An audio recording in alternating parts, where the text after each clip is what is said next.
We've been together networking, and first I would want you to introduce yourself to the people. Of course, we've sent an introduction to all, but from your... He's too high with the introduction. No, So if you saw me telling you, sugar coated it, he's modified it, I'll be straightforward. Yes. Okay, so I grew up in a family business. I was the oldest son. Dad insisted you're going to go to college early, but you're going to go up 11 a.m. Come learn the ropes. So I was obliged to do that. So I learned the fashion business from the factory floor. It's a century-old business. I realized I hate the business. Manufacturing, dealing with dealers, fires all over the country, I hated being a business person, but I could do nothing. I was stuck in it. I hated academics, so I didn't study anything. I studied business, but again, out of obligation. I then realized I like creativity, marketing more. So stepped out of business, tried a business of my own, failed, came back, that took me back. That happened 2-3 times. Then the younger brother came in, the blue-eyed boy of the father, and then I was less required. So soon enough I said, okay, now I'm done with this now. I'm doing my own thing very seriously. And then I built this brand and business called Tuscan Work. 2002 we launched it. It was a fashion brand, fashion business. Again I noticed one of the, he gave me these hints that there may be such questions. There's a term that comes with their passion. And I think it has an overkill of passion. Wanted to prove, not to die. I can make something of myself. So overkill of passion, in just 2 years we were winning industry accolades, but we were burning cash, personal capital. Attracted enough attention to raise capital, burnt that capital. And then we got to retail journey, opened lots of stores, couldn't run them. Couldn't create management bandwidth because India was growing, 2006, 5, 7. Retailing, malling of India was happening. This was a fashion retail brand. Basically all the top management was being usurped from the large corporates from FMCG. We didn't have retail culture, no retail institute. So, small entity like us couldn't create bandwidth even with all the capital that we had. Realized this is not our game. It was getting too big. Everyone's throwing their hat in the ring, so just hung up boots and said, we are burnt out, this is not what we want to live for. So the learning was, if you don't have clarity on why you're doing what you're doing, don't jump into the deep end. So then we got clarity that this is not how you want to live. So okay, let's just forget about the capital that's gone.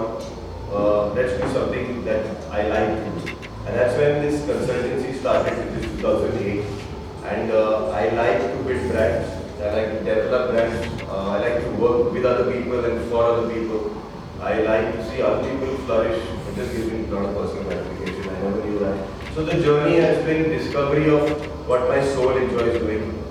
And since then I've been working with I've been very fortunate to work with large listed companies, with founders, startups. 17 years of a lot of things. And I don't document it. You won't find me on LinkedIn, I don't have any social media presence, no personal profiling. It's just, I enjoy doing it and I do it. Yes, it's a livelihood and it is for financial reward, but it goes beyond that. That is when the family business still exists. It's a 50-year-old business, my younger brother runs it, dad just retired by COVID. So I do it because I don't know any other way to be. This is breathing for me, this is breath. So I think I'm the wrong person on this platform. I cannot guide you how to build businesses. I can tell you what not to do.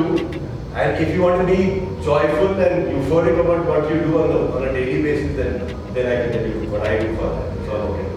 Thank you. So the question is that you started and you went to that you will sell it out. No, there was this madness to build a brand. Okay? It's an itch one has to scratch, and most entrepreneurs have. And I then later on realized in life, which luckily in India we understand, that a sanskar is nothing but a seed. And when the right environment is there, that sprouts that seed. And you can't help but water it, and the sunshine will make it a plant. So you can't help it, it's not in your hands. I just had to build a brand. And my dad said, "Ghar jala ki Diwali karega," I said, I can't say yes, but That's my vision. And the wife is like, all the capital that you got, you're putting in here. I said, no, we'll exit, we'll sell. She said, those are carry pulao. I said, no, it happens all over the world. How many? 1 in 10, 1 in 100. I said, I can't help it. So, this is a calling. It's an OCD. And entrepreneurs have it, they have to do it. You can't help it. So now, what do you advise you give to the new entrepreneurs? Train your soul. Find a mentor. Make sure someone who's failed enough tells you this. Know your objective, which is financial gain. Don't follow your passion. If you have money to burn, surely. And money to burn is burning money. Whether it's investor money, stakeholder money, creditor money, money is money. They trust you. Okay? Like family trusts you. Like you trust yourself, use the prudence and judgment for your capital. So, if you have to know your objectives, why you're doing what you're doing. If it's for financial reward, value creation, wealth creation, don't let passion drive you. Then use intelligence. So you mean that many people say that the passion, Go for the passion. follow your passion. So what you say? Is it not? Should passion be kept as Passion is fuel. You need fuel in a car to drive the fuel. Right? Passion is good if the engine is efficient and it can combust that fuel to propel it. Then it's good. You can't say if fuel is, you follow your fuel. I mean, a car, vehicle is more important than fuel. So business and vision is more important than your passion. So don't let your passion drive your business. But foolish. I'm not saying this because I'm 54. I will tell you 30. That I can't help but do this, but it's wrong. My mind is saying, "Pagal hai kya kar raha hai?" But my heart just said, "Ye to karke chhodna hai." I can't help it. So I'm not saying everyone should go through this, but my learning is don't drive a business with passion. So should it be market demand, and how you think about it that this market demand? That to me, of course, business sense has to be more than your passion. That's a management learning that always try to produce what you can sell rather than sell what you can produce. Obviously, 101 of marketing. But I think it goes beyond that. I think the beauty of entrepreneurship is you have a vision that others don't. You can see things that others don't, and you should encash on it. You should take advantage of that. No one will see it. No investor will see it. No partner will see it. No team member will see it. Only you can see it. Because for you it's a reality. You're breathing it, you're eating it, you're sleeping it. You can't help it. You're seeing it, and you can't show it. It's very intangible. So I would say follow passion. I would say demand. I would say it's your calling, but use judgment. Take time off, reflect, introspect, take breaks. Take breaks. Don't work 24/7. Don't burn out. You make wrong judgment calls. Step back. Get consultants, get mentors who are on the outside, seeing your business from the outside, seeing it in the inside. Get people to have learning and understanding of how businesses are built, maybe even from your sector. I mean, use sound judgment to build it.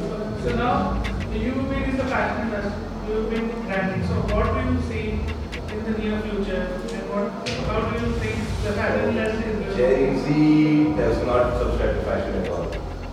We are not able to sell to the world. The world is not able to sell to anyone under 30. They don't care for fashion. They're not as winning as the millennial X or basically even millennials or Gen X. They don't care for fashion. So it's hard. So there's too much inventory. There's excess supply. There's very little demand.